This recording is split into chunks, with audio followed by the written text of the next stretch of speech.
Okay, well, I mean, it's crazy. I just naloxone the guy in my building that, for all intents and purposes, I don't particularly like, but even if you don't like somebody, you can't watch them fucking die in front of you. So I moseyed back upstairs and I found my naloxone that I had on my shelf over there because I've always got, well, I got another one sitting right here. I've got naloxones everywhere. Last guy I brought back to life, I didn't really, it wasn't naloxone, it was heroin. And that was at Kensington Park. And again, it was 14 Division that answered that call, and I was the one using someone else's phone to call. I told the person to call. I was like, you tell them it's a white male, approximately 120 pounds, just did heroin, syringe still in the hand, Caucasian male, whatever, looks like whatever age, and I'm still doing chest compressions on the guy. He wasn't breathing when they took him away, but he's walking around alive today because I did that, and they told me. So I even asked them at that point. I'm like standing there in the middle of the little Kensington Park there on Augusta or whatever the friggin' name is, just below Baldwin Street, and guy's alive. So I'm gonna have to say that's like, I'm getting closer to 10 people that I've saved now since all the craziness with all the opioid epidemic that's actually caused by the technologies that we're using, and that's been told by Dr. Cruz and others that are mitochondrial experts, which is like the real forefront and frontier of like the most modern health science, like the science of getting healthy. And I rode my bike all around all day today. Went and saw the Victory friggin' stones down on Lakeshore. Remembered all the fallen people that brought us here where we are. Thought about like how people online are like attacking people for saying stuff like it seems like it's like Nazi Germany. Well, Nazi Germany, we're not talking about the Holocaust when we make these comments. We're talking about, and by the way, like, unless you know a lady named Lita Klenovec, which you don't, unless it's one of my family members watching, let's just say I used to cut the grass for a lady that hung off the bottom of a freaking train to get out of fucking the clutches of Mr. Hitler during World War II, and I have ultimate respect for anybody that's been through that. There's not many of them left. So if I make a comment online saying having a fucking pass card to say that you can get into a public place, if you don't think that's like what it was like after shortly after the Nazi Party got into power, because part of the reason they got into power too is because they told all the people that they'd be like the big daddy figure and keep them safe, because there's a huge father figure in the culture of the Germans, and so he used that psychology against them. Acted like Big Papa was there to take care of them, give them all their people's car, everyone could have their own car and all this stuff. Sound familiar? Here's your free $500. Why do you think all the 91-year-old people were on the cover of the Toronto Star or Toronto Sun? The Star wouldn't put this up even. You got to get down to the basic level of the working person. The Star. It's not the Star, the Sun. And then you'll see what's going on. I don't care what their politics are. They just show what's going on to the normal people. And they got a 91-year-old in the front going, "What are you trying to do, Trudeau? Buy us? Just give us this unsolicited money that just drops into our account because we're like the major vote." It's disgusting. So one of my friends was nice enough to give me some nice weed, because that's what I choose to use as my medication. Got my nice astronaut chair, because while I may seem like totally at ease, it's not like I'm going to go to sleep so easily tonight. Oh, my Portugal flag that I found today. Looking sweet. Had my Portugal shirt on, but I did feel like a bit of a ninja going downstairs. Found that one today too. It's like Samurai Sword Sunday or Wednesday or whatever. I'm leaving the light on because I'm making this video. This is called video journaling, folks. I could put all these videos together in a montage and you just freak out how much footage I have. People throwing shit at me in Toronto. Audio footage of me after being poisoned by naloxone, by fentanyl in a joint that I shared with somebody, thinking that it's just a joint. But I had naloxone stacked up in my room, so I took 2 shots of it, one in each shoulder, and I walked to the hospital.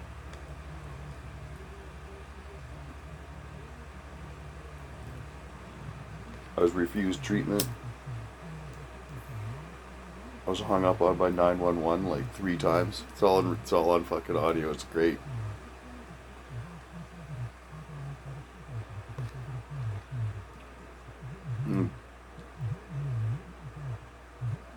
The good officers from 14 Division that came by today. One guy was a more experienced guy. He was like, "This is just normal now." I'm like, "I know, but you know it's not normal. You're of the age bracket. You're like older than me, right? Like I'm bald. I can say that. I just like mohawks and stuff." So he was like, "Yeah, because you can tell they're tired."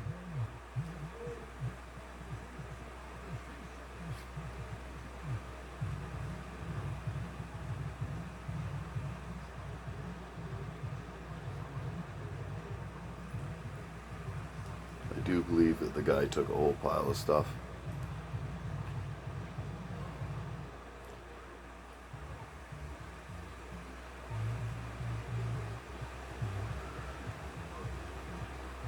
He had a respirator, a fucking defib, and everything. And the ambulance, they didn't even fucking put the siren on when they left. Old Taco was gonna be fine. I don't usually smoke this much. Tiny little pinner. People see me, they're like, "You getting stoned off of that?" I'm like, "Oh yeah." It's like, "Didn't you know you're getting stoned off of your phone?" What do you mean? Well, don't let me start. Because most people just start arguing with you about it until you ask them some very specific questions, and then they're like, "Oh, oh." Then they go to like the red herring fucking argument thing, try to throw this thing out so that you go chase the red herring. You're like, no, let's get back to that you said that you understood, but then 5 minutes later I just snuck back to that question and said, "What does that mean?" And you don't even fucking know.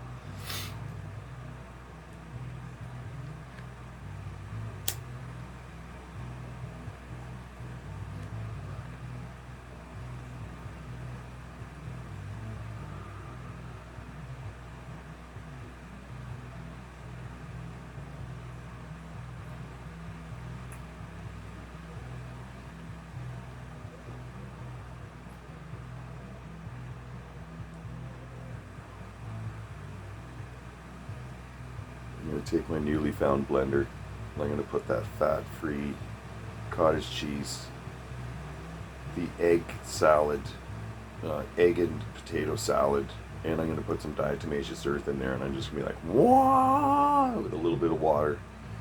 I'm just going to eat it slowly with a spoon.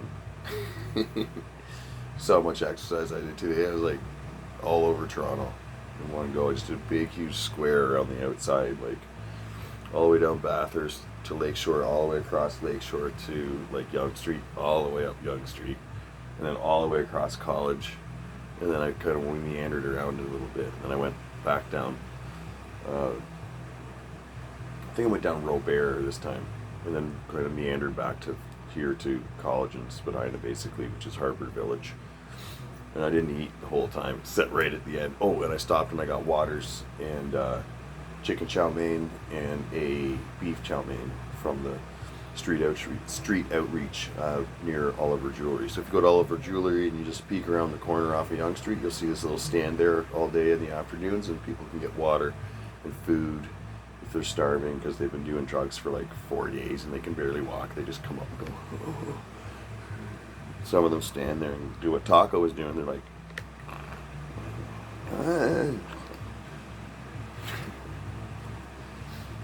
I've been living on and off with these people for like almost 5 years. You have great empathy for them, but after a while, you just share in their jokes because they'll all be doing the same thing. Be another triumphant hero story for fucking Taco. Tell all his friends, which of course a few of them are over tonight.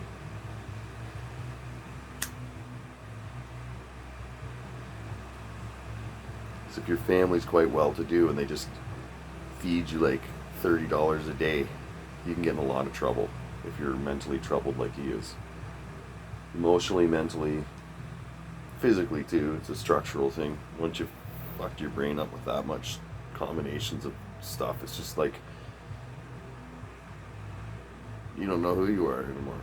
You haven't had a straight thought in your fucking, no pun intended, you haven't had a straight thought since as long as you can remember. And if you haven't been able to do that, then you really could say that that's what psychosis is, not knowing who you are. I guess they would call that a detachment or something. You've become detached from your ego. Like there's you do not know who you are. So all this, like, people, I'm gonna get enlightened, I have to like get rid of my ego. No, you don't. You just have to get used to it and be okay with it. And once you reach that point, then you're all good. Sometimes they're fucking hilarious.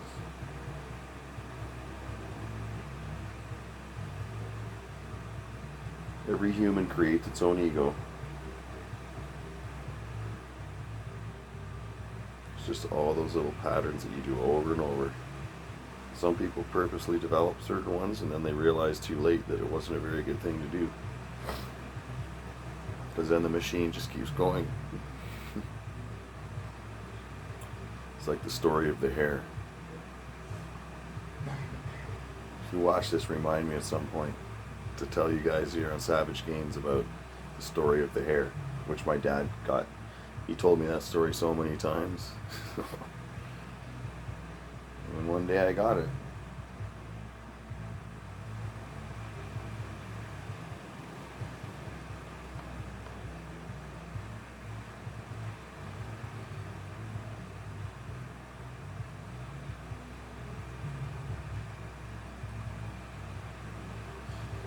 Taking anabolic steroids when you're really young is a sure way to perhaps, like, ultimately totally screw up your ego. You begin to think you're all that in a bag of chips because your arms are a little bit bigger than the guy next to you. And if you go down the wrong pathway with that one, many bodybuilders have had the piss kicked out of them by some hockey player that was like this big. Size is a detriment in a fight after a certain point, because then you gas out no matter what. If there was like a Royal Rumble for real in real life, I'd pick the smallest, toughest guy. I'd be like, that's who's gonna win the Royal Rumble. Because he can just run around and dodge everybody, and then when they're all really tired, just take them out one at a time.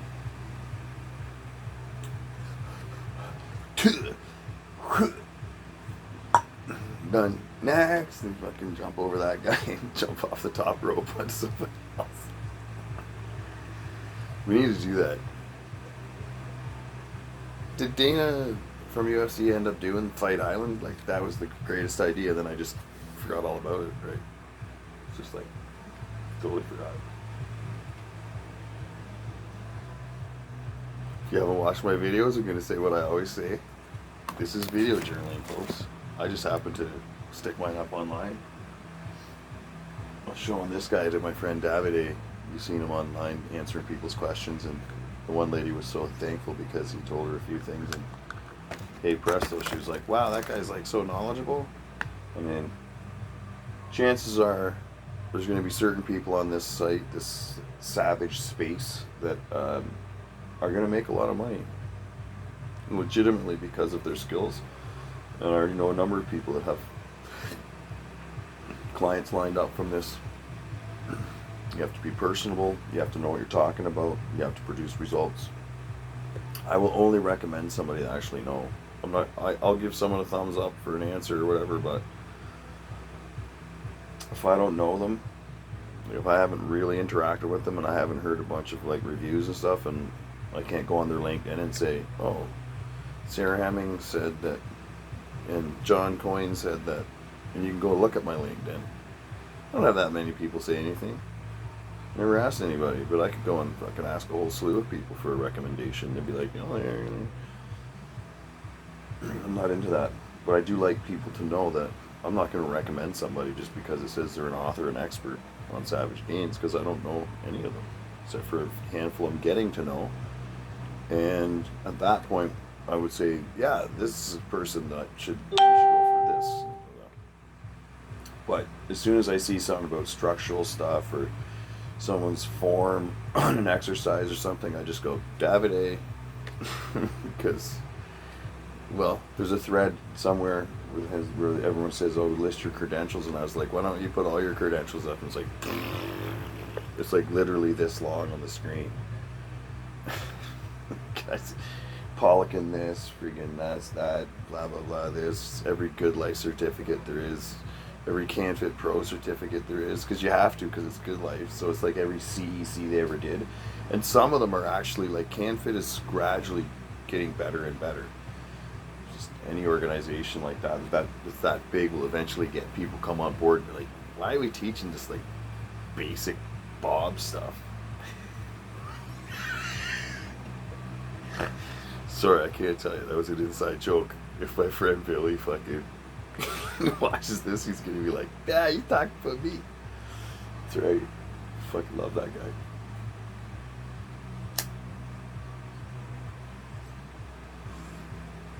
Known Billy since kindergarten. Anyway, see what you get to learn when you watch people's journal diary videos, because that's what mentorship is all about. You can't show me one kid out there in this planet that hasn't seen someone smoking a joint, or seen it on a movie, or seen it anywhere. Like, it's even in, like, Lord of the Rings. Like, what do you think the stuff is that the hobbits are smoking? Right? Sauron even says to Gandalf that he's smoking too much of the little people's herb.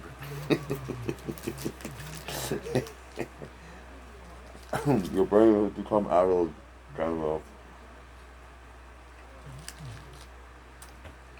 If you want to get the full benefit of an indica cannabis thing, sweet and salty like Nature Valley, that'll get you there. Well, yeah, I'm liking this one. I did the Mohawk today, mostly by feel. Nope, not bad. The Mohawk mullet, because the mullet is back. They call it on Q107 like 6 or 7 months ago. And they were right.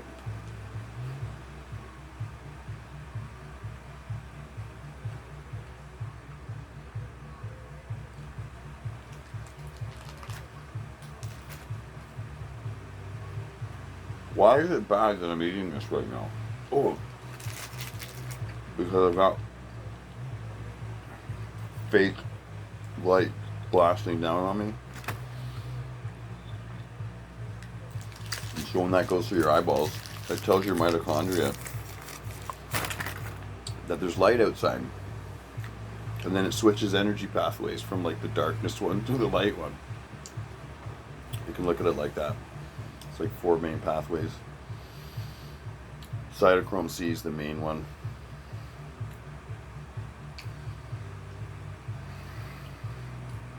I also know that I'm hungry, not just because of the fake light, because it stimulates your fight or flight response, which then norepinephrine and increases dopamine, and then your dopamine, you need fucking electrons for it, so you get hungry for food, and because it seems like it's an emergency because your fight or flight system's on. Your body's like, give me the carbs, give me the carbs, and you don't use all of them.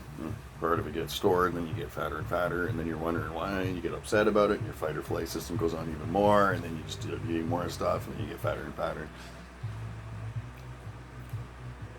And I've told like a million gazillion people about these glasses, and only a few people went and did it, and then came back and were like, wow, man, did that ever change my fucking life? It's like, yeah. All you gotta do is put on a pair of red glasses for a week whenever you see fake light and see what changes. Gosh, $20. Out of like literally thousands of people I've told. It's like 2, 3 people maybe.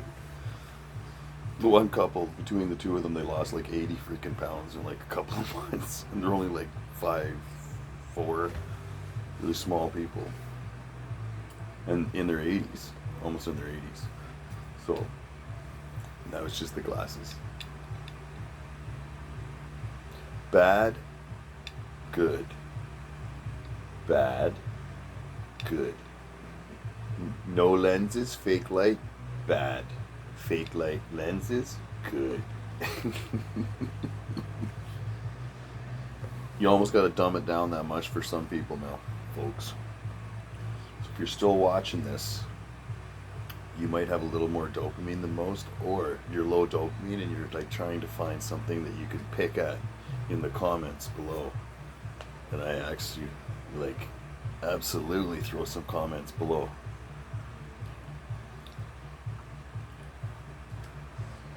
I was sleuthing around actually looking for testosterone. I mean, there's a number of people I could approach and just be like, can I get some? But that's not what I do.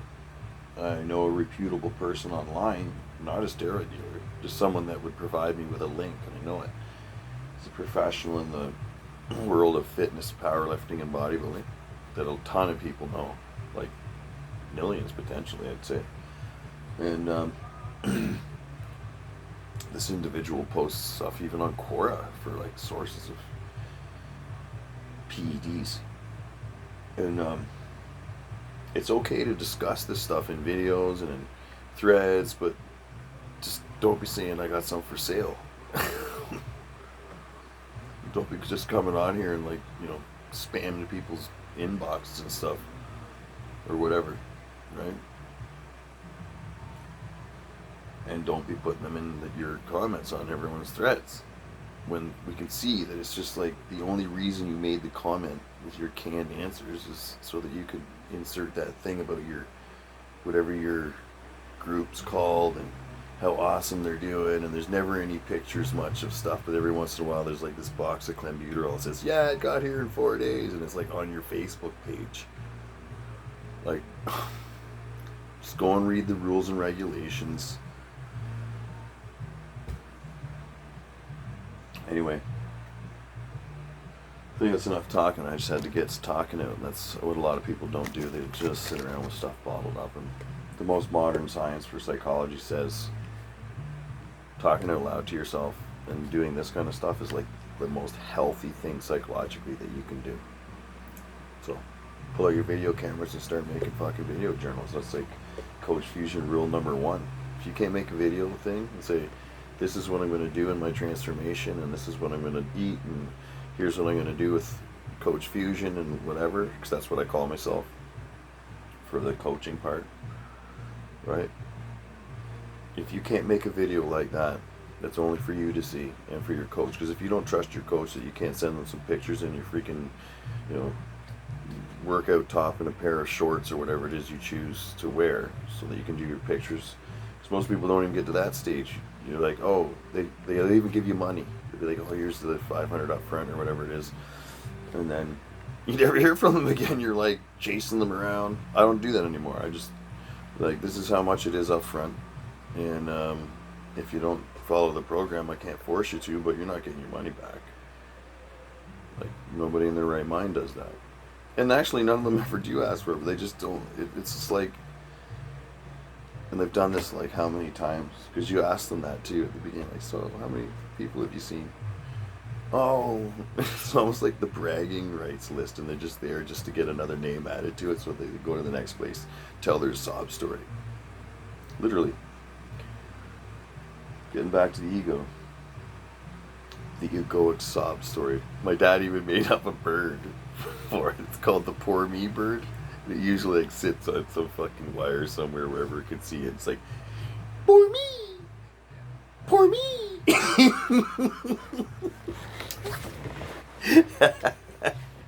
If my dad did that, that's exact replica. Like, that's like, that is the poor me bird. It's the same one that was up at his house. Can you do it, Daddy-O? Okay, over it.